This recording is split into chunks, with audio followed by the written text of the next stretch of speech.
Hi friends, good afternoon.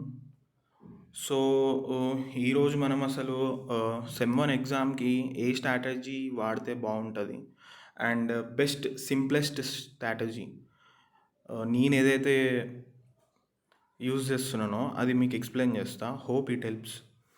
So మనం first ఇప్పుడు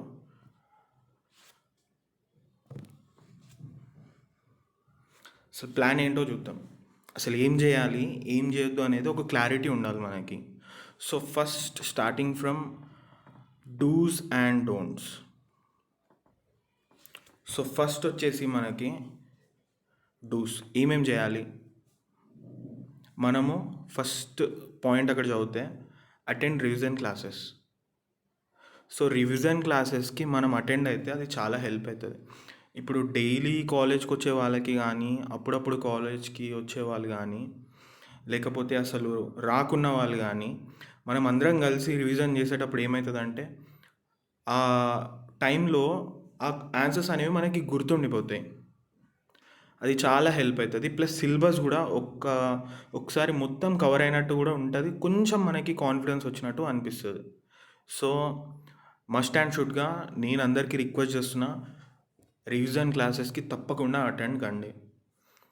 and next మీరు పాయింట్ చూస్తే ప్లాన్ యువర్ టైం టేబుల్. నేను ఎప్పటి నుండో నమ్ముతాను ఈ వర్డ్ని.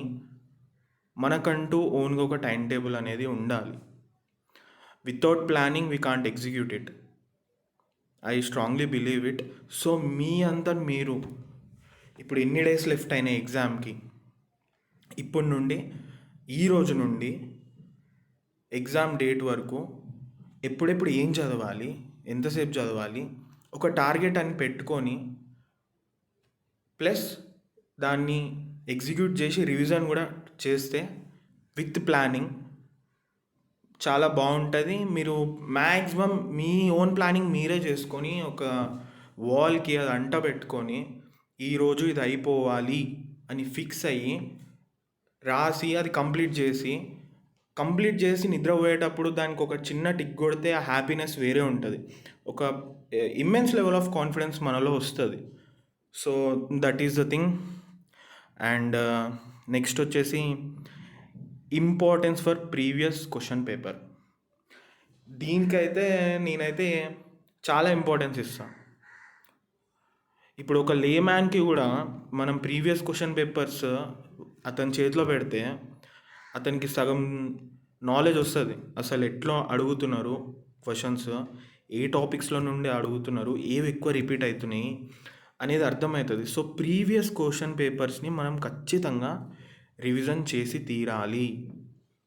అప్పుడే మనకి కొంచెమన్నా నాలెడ్జ్ పెరుగుతుంది, ప్లస్ ఎట్లా రాయాలో అర్థమవుతుంది, అసలు ఏ సెక్షన్లో ఏముందనేది అర్థమవుతుంది. ఇప్పుడు షార్ట్ క్వశ్చన్స్ ఏంది, లేకపోతే ఎస్ఎస్ ఏంది, లేకపోతే కేస్ లాస్ ఏంది అనేది మనకి అర్థమవుతుంది. So that is the thing. So next point వచ్చేసి ట్రై టు అండర్స్టాండింగ్ కాన్సెప్ట్స్. ఇది నేను లాస్ట్లో ఎక్స్ప్లెయిన్ చేస్తాను దీని ఇంపార్టెన్స్ ఏందో. నెక్స్ట్ పాయింట్కి వెళ్దాం. Keep revising at least 3 times.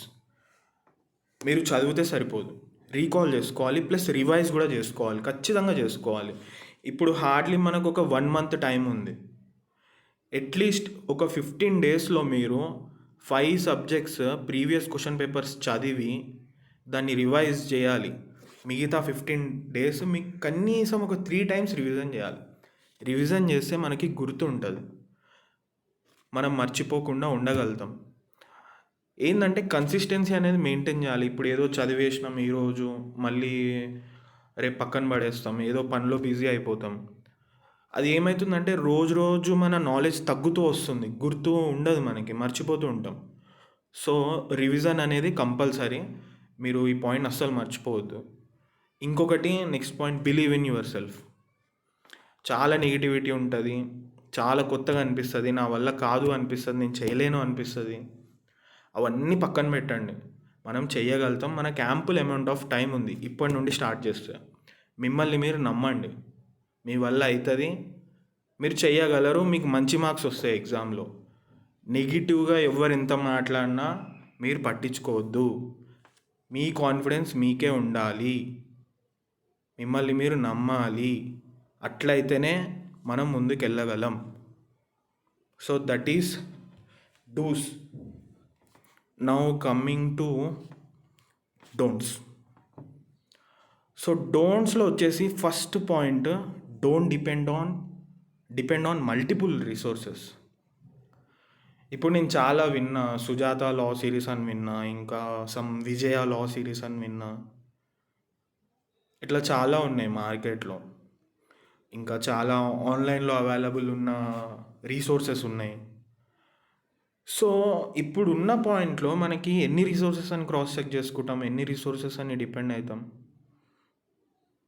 అది ఒకసారి మీరు ఆలోచించాలి. నా అడ్వైజ్ ఏంటంటే ఏదో ఒక్క మెటీరియల్ మీద డిపెండ్ కాండి. Everything is good material, there is nothing called bad material. కానీ మనకున్న టైం కన్స్ట్రెయింట్ని కూడా మనం మైండ్లో పెట్టుకోవడం చాలా ఇంపార్టెంట్. సో ఒక్క మెటీరియలే పట్టుకోండి, 10 సార్లు రివైజ్ చేయండి, మీరు పర్ఫెక్ట్ అవుతారు. 10 మెటీరియల్స్ పట్టుకొని మీరు బర్డెన్ పెంచుకొని అనవసరంగా లేనిపోనివి ఇంకా మీకు ఇంకా స్ట్రెస్ లెవెల్ అనేది పెరిగిపోతుంది. అదే ఒక్క మెటీరియల్ పట్టుకోండి. నా సజెషన్ ఈజ్ మన కాలేజ్ మెటీరియల్ బాగుంది, దాంట్లో సిలబస్ అంతా కవర్ అయింది, కొన్ని కవర్ కానిది ఉంది, అది నేను లాస్ట్లో చెప్తాను. మీరు కవర్ అయినంత వరకు చదవండి, మీకు పాస్ కాదు మంచి మార్క్స్ వస్తాయి. మంచి మార్క్స్ అంటే above 45 to 50 I believe. So అది ఏదో ఒక్క సోర్స్ మీద డిపెండ్ కాండి. వాళ్ళు ఏదో చేసిరు కదా, వీళ్ళు ఏదో చేసిరు కదా అని అట్లా నేను కూడా అట్లనే చేయాలి, నేను కూడా అట్లనే చదవాలి, నేను కూడా ఆ మెటీరియలే చదవాలి అన్నట్టు ఫాలో కాకండి. ఒక్క మెటీరియల్ మీద డిపెండ్ కాండి. So coming to next point, when doubt arise Google it, don't hesitate. దీని వెనకాల చాలా మీనింగ్ ఉంది. ఈ పాయింట్కి పెట్టడానికి చాలా మీనింగ్ దీని వెనకాల ఉంది. ఏంటంటే ఇప్పుడు మనం ఏదో చదువుతుంటాం, ఏదో నామకే వాస్తే చదివినాము, ఏదో గుర్తుండాలి కదా పాయింట్ టు పాయింట్ చదివినాం అన్నట్టు కాకుండా, ఇప్పుడు అది చదివినప్పుడు ఎక్కడైనా మనకి డౌట్ వస్తే ఖచ్చితంగా మీకు అర్థం కాకపోతే గూగుల్ చేయండి. దీనికి ఆ కాన్సెప్చువల్ క్లారిటీ పాయింట్కి నేను రిలేట్ చేసి మాట్లాడతాను. ఏమవుతుందంటే ఇప్పుడు మీరు గూగుల్ చేశారనుకోండి, మీకు కాన్సెప్చువల్ క్లారిటీ క్లియర్ అవుతుంది. మిమ్మల్ని మీరు క్వశ్చన్ చేసుకుంటే కాన్సెప్ట్ అర్థమైతే మొత్తం ఆన్సరే వచ్చేస్తుంది మీకు. ఫటాఫట్ మీ మైండ్లో ఇట్లా ఫ్లాష్ అవుతూ ఉంటాయి కాన్సెప్ట్స్. సో అది అందుకని ఏ డౌట్ వచ్చినా గూగుల్ చేయండి. నా సజెషన్ అయితే మీకు ఏమన్నా టఫ్ వర్డ్స్ అనిపిస్తే మీకంటూ ఒక డిక్షనరీ పెట్టుకోండి మీ ఓన్ అండర్స్టాండింగ్లో. నేను అలానే పెట్టుకున్నా, నా ఓన్ డిక్షనరీ నేనే తయారు చేసుకుంటా. ఏం లేదు, సింపుల్గా నోట్స్ కొనుక్కున్నా, టఫ్ వర్డ్స్ ఏవేవైతే ఉన్నాయో అవి రాసుకుంటా, గూగుల్ చేస్తాను, దాన్ని అర్థం చేసుకొని నాకు అర్థమైంది నేను రాసుకుంటా మీనింగ్.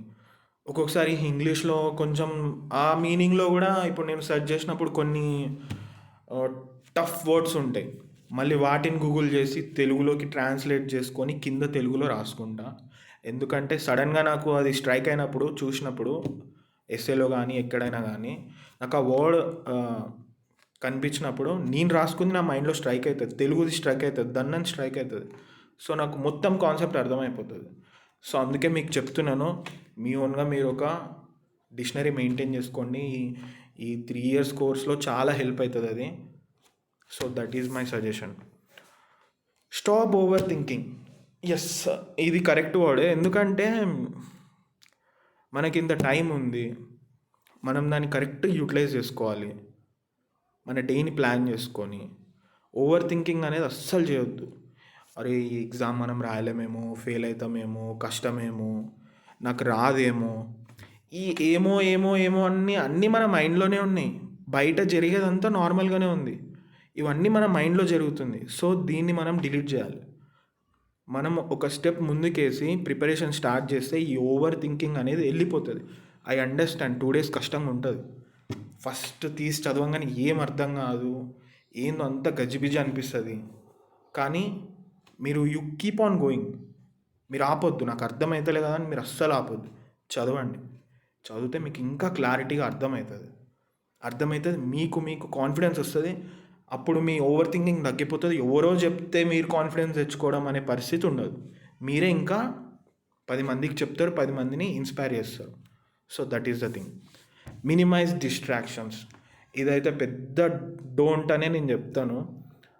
నాకు ఈ అలవాటు ఉండే, లిటరల్గా నేను ఊరికనే ఫోన్ చూస్తుంటాను. ఆ ఇన్స్టాగ్రామ్ అని, ఫేస్బుక్ అని, రీల్స్ అని, యూట్యూబ్ అని, ఇట్లా చాలా డిస్ట్రాక్షన్స్ ఉంటాయి. లేదంటే దోస్తులు వస్తారు ఇంటికి, వాళ్ళని కలవాలి, వీళ్ళని కలవాలి, దావత్లు ఉంటాయి, ఫంక్షన్లు ఉంటాయి. ఈ ఒక్కొక్కరిది ఒక్కొక్క ప్రాబ్లం ఉంటుంది. ఇవన్నీ డిస్ట్రాక్షన్స్ మనకి. ఈ 1 మంత్లో మనకి మంచి మార్క్స్ రావాలి అని మనం ఫిక్స్ అయినామంటే ఈ డిస్ట్రాక్షన్స్ అన్నిటినీ మినిమైజ్ చేయాలి, మ్యాక్సిమం అవాయిడ్ చేయాలి. మీరు ట్రై చేస్తారని నేను అనుకుంటున్నాను, అండ్ మీరు సక్సెస్ కూడా అవుతారు దీంట్లో. Don't stay up all night, ఇది ఇంపార్టెంట్. ఏదో ఇక ప్లాన్ చేసినాం కదా అని ఇక నైట్ అంతా కూర్చొని చదవద్దు. చదివేంత వరకు చదవాలి, కొంచెం మైండ్కి కూడా రిలాక్సేషన్ ఇవ్వాలి. నైట్ అంతా నైట్ అవుట్ చేయొద్దు. సో దట్ మీ మైండ్ కూడా కొంచెం రెస్ట్ ఇస్తే పొద్దున మళ్ళీ యాక్టివ్గా పనిచేస్తుంది. మీరు దానికి స్ట్రెస్ ఇస్తే నెక్స్ట్ డే మనకి దిమాగ్ ఏం అర్థం కాదు, ఏం చదివినా ఎక్కదు, చిరాకు అనిపిస్తుంటుంది. సో స్లీపింగ్ అనేది చాలా ఇంపార్టెంట్ పార్ట్ ఈ స్టడీలో, mainly at the exams times. పడుకోవడం చాలా ఇంపార్టెంట్, చదవడంతో పాటు దానికి ఇచ్చిన ఇంపార్టెన్స్ దీనికి కూడా ఇవ్వండి. అట్లీస్ట్ మినిమం ఒక 6 to 7 hours అయినా పండుకోండి. మరీ నైట్ అవుట్లు అయితే వద్దు, ఎందుకంటే నైట్ అవుట్ చేసేంత సీన్ లేదు. ఎందుకంటే 1 month టైం ఉంది, ఈజీ కవర్ చేయొచ్చు. మీరు ప్లాన్ చేసుకురంటే ఈజీ కవర్ చేయొచ్చు. So next point, don't start studying at last minute. ఇప్పుడు ఎట్లా చదువుతారంటే ఇక ఇప్పుడు నెక్స్ట్ సెకండే ఎగ్జామ్ ఉన్నట్టు చదువుతారు. ఇప్పుడే వచ్చేసేయాలి, ఇప్పుడే అన్నీ అర్థమైపోవాలి, ఈరోజే అయిపోవాలి, కథం పట్టేయాలి బుక్ మొత్తం అన్నట్టు చదవద్దు. అప్పుడు ఏం అర్థం కాదు. లాస్ట్ మినిటే ఉంది, ఇంకేం లేదు అన్నట్టు మీరు చదవద్దు. రిలాక్స్గా, కూల్గా, కామ్ అండ్ కంపోజ్గా, బయట ఏం ఆలోచనలు ఉన్నా బయట 100 జరుగుతుండొచ్చు, మీకు కూడా 100 జరుగుతుండొచ్చు. మీరు అన్నీ పక్కన పెట్టుకొని నీట్గా, పీస్ఫుల్గా, ప్రశాంతంగా చదవండి. తొందర ఏం లేదు, 1 month టైం ఉంది. So that is the thing. So ఇప్పుడు డూస్ అండ్ డోంట్స్ అనేది ఒక క్లారిటీ వచ్చింది కదా. నెక్స్ట్ మనము ప్లాన్ ఆఫ్ యాక్షన్ చూద్దాం. అసలు ఎట్లా చదవాలి? నేను ఎట్లా చదువుతున్నా అంటే, మీకు ఇల్లుస్ట్రేషన్ చూపించడానికి నేను ఫ్యామిలీలో ఎగ్జాంపుల్ తీసుకున్నా. ఫ్యామిలీ లాలో ఇది మొత్తం వచ్చేసి మనకి 5 units ఉన్నాయి. ఇది 5 unit సిలబస్, అవునా? నేను ఇప్పుడు సాఫ్ట్ కాపీ అంటే ప్రెజెంటేషన్ కాబట్టి నేను ఇట్లా PDF ఫార్మాట్లో చేసి చూపిస్తున్నాను. బట్ ఐ సజెస్ట్ యూ, మీరు అన్ని previous year question papers hard copies మీ పక్కన పెట్టుకోవాలి, మీ టేబుల్ మీద ఎప్పుడు అవైలబుల్ ఉండాలి. At the same time syllabus, most important thing, syllabus మీ టేబుల్లో అవైలబుల్ ఉండాలి. And at the same time మన కాలేజ్ వాళ్ళు ఇచ్చిన మెటీరియల్ కూడా అవైలబుల్ ఉండాలి. ఆర్ ఎల్స్ ఈవెన్ మీరు విజేత ఫాలో అయితే Vijaya, you name it, anything. Strategy అయితే ఇది అన్నిటికీ సేమ్. సో ఫ్యామిలీలో కదా, ఫస్ట్ సిలబస్ అయితే మన పక్కన ఉంది, ఇది ఒక పక్కన పెట్టుకుందాం. నెక్స్ట్ ఏం చేయాలి? ఇప్పుడు నేను ఎగ్జాంపుల్కి 2017 క్వశ్చన్ పేపర్ని తీసుకున్నా. ఇప్పుడు దీంట్లో ఏదో ఒక question, conditions of Hindu marriage అని ఉంది. ఫస్ట్ మనం ఏం చేయాలి? ఈ క్వశ్చన్ చూడంగానే సిలబస్లోకి వెళ్ళిపోండి. మళ్ళీ ఎక్కడైనా అసలు కండిషన్స్ ఆఫ్ హిందూ మ్యారేజ్ అని కనిపిస్తున్నాయా మీరు చూడండి. ఎస్, నాకు కనిపించింది, 2nd యూనిట్లో ఉంది. మీరు లాస్ట్లో చూస్తే ఇవ్వండి, కండిషన్స్ ఆఫ్ హిందూ మ్యారేజ్. అంటే లిటరలీ ఇక్కడ Section 5 గురించి అడుగుతున్నారు. ఏవైతే కండిషన్స్ ఉన్నాయో ఒక హిందూ మ్యారేజ్ చేసుకోవాలంటే దాని గురించి. సో మీరు అక్కడ ఏం చేయాలంటే, ఇప్పుడు ఈ సిలబస్ పేపర్లో ఆ కండిషన్స్ ఆఫ్ హిందూ మ్యారేజ్ అనే దాన్ని మీకు కనిపించింది కాబట్టి మీరు ఒక హైలైట్నర్ తీసుకొని దాన్ని స్ట్రైక్ చేయండి. మీకు దొరికింది కదా. ఇప్పుడు నెక్స్ట్ మన స్మార్ట్ మెటీరియల్కి వెళ్ళండి. ఇది 7 ఉంది క్వశ్చన్. ఈడ నాకు దొరికింది 22 పేజ్ నెంబర్లో ఉంది. What are the conditions for valid Hindu marriage, section 5 and all the ingredients of section 5. So ఈ సెక్షన్ 5లో ఉన్న ఎలిమెంట్స్ అన్నీ, ఇంగ్రీడియంట్స్ అన్నీ ఫుల్ఫిల్ చేస్తేనే ఒక హిందూ మ్యారేజ్ అనేది వ్యాలిడ్ అయినట్టు ఈ సెక్షన్ 5 చెప్తుంది. సో ఈ సెక్షన్ 5లో ఆన్సర్ మీకు దొరికింది, చదువుకోండి. ఇది అయిపోయిందా? ఇప్పుడు ఇంకోటి చూడండి, స్కూల్స్ ఆఫ్ హిందూ లా. ఇది కూడా ఇప్పుడు ఫస్ట్ చూడంగానే మీరు ఏం చేయాలి, ఫస్ట్ క్వశ్చన్ చూడంగానే మన సిలబస్ పేపర్ తీయండి. స్కూల్స్ గురించి ఎక్కడ అడిగాడు నాకు దొరికింది చాప్టర్ యూనిట్ 1లో ఉంది. ఇక్కడ చూడండి, స్కూల్స్ ఆఫ్ హిందూలో ఏముంటాయి స్కూల్స్. మితాక్షర, దయాభాగా అని మన సిలబస్లోనే క్లియర్గా ఇచ్చాడు different type of schools. So మీరు ఇప్పుడు అది కూడా హైలైట్ చేసేసాడు. అది హైలైట్ చేసినాకనే స్మార్ట్ మెటీరియల్లోకి వచ్చి ఫస్ట్ పేపరే అది స్కూల్స్ ఆఫ్ హిందూలో దొరికింది. ఏమున్నాయి, 2 స్కూల్స్ ఉన్నాయి, మితాక్షర స్కూల్, దయాభాగా స్కూల్.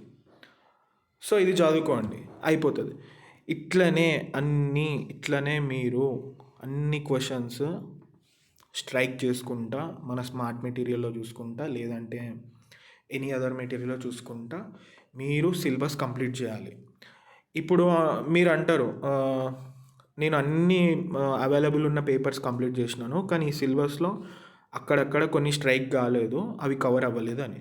వాటిని ఏం చేయాలంటే మనం లాస్ట్ ప్రిఫరెన్స్ ఇచ్చి వాటికి లాస్ట్లో మనం చూసి చదువుకోవాలి. ఇదంతా అయిపోయినాక మొత్తం అంతా రివిజన్ చేసుకోవాలి. మీరు ఏదో చదువుతురు అన్నట్టు కాదు, నామకే వాస్తే మీరు కాన్సెప్చువల్ క్లారిటీ అనేది మెయింటైన్ చేయాలి. ఎందుకు నేను ఇది మళ్ళీ చెప్తున్నా అంటే, ఇక్కడ మీరు సెక్షన్ 3కి వస్తే పార్ట్ సిలో మీరు ఇక్కడ కనిపిస్తుందా, ఇది ప్రాబ్లమ్స్. దీనికి 20 మార్క్స్ ఉన్నాయి. మీకు కాన్సెప్ట్స్ అర్థమైతేనే ఈ సెక్షన్ అటెంప్ట్ చేయగలుగుతారు, లేదంటే చేయలేరు. అందుకే నేను అంటే ఎప్పుడైనా డౌట్ వస్తే మీరు క్వశ్చన్ చేసుకోండి, కాన్సెప్ట్స్ అర్థం చేసుకోండి, అప్పుడే మీరు ఈ సెక్షన్స్ మొత్తం కంప్లీట్గా అటెంప్ట్ చేయగలుగుతారు. సో 2 క్వశ్చన్స్ అడిగిండు, ఏవైనా 2 క్వశ్చన్స్ పిక్ చేసుకుంటాం, మిగతా 2 వదిలేస్తాము, అటెంప్ట్ చేస్తాం. కనీసం కొద్దో గొప్ప కనీసం అటెంప్ట్ చేసినందుకన్నా ఒక 10 మార్క్స్ 11 మార్క్స్ ఎంతో కొంత పడతాయి. మ్యాక్సిమం మీరు ప్రిపరేషన్ స్టార్టింగ్ చేసినప్పటి నుండే అసలు ఇప్పుడు ఇక్కడ ఒక క్వశ్చన్ ఉంది, a marriage between the Hindus was solemnized in a temple in the presence of elders of both sides of bride and bridegroom, but no ceremony was followed except exchanging of garlands made of flowers. What is the legal status of marriage? ఇది valid మ్యారేజా, void మ్యారేజా, voidable మ్యారేజా అనేది అడుగుతుండు. అసలు first question ఏముంది, ఏ marriage between 2 Hindus అని అంటున్నాడు. అసలు ఫస్ట్ మీకు ఈ క్వశ్చన్ అటెండ్ చేయాలంటే హూ ఈజ్ హిందూ దగ్గర నుండి చదవాలి. హిందూ అంటే ఎవరు, అసలు అసెన్షియల్ ఎలిమెంట్స్ ఏమున్నాయి, హూ ఈజ్ హిందూ అనేది మీకు తెలియాలి. And valid conditions of marriage section 5 తెలియాలి. And ceremonies of marriage section 7 తెలియాలి. ఇలాంటివి కొన్ని మీకు అన్నీ తెలిస్తేనే ఇది అటెంప్ట్ చేయగలుగుతారు. అందుకే కాన్సెప్ట్స్ అనేది క్లియర్గా మీరు ఫాలో అవుతారని నేనైతే నమ్ముతున్నాను. మీకు అందరికీ మంచి మార్క్స్ వస్తాయి. So this is the strategy.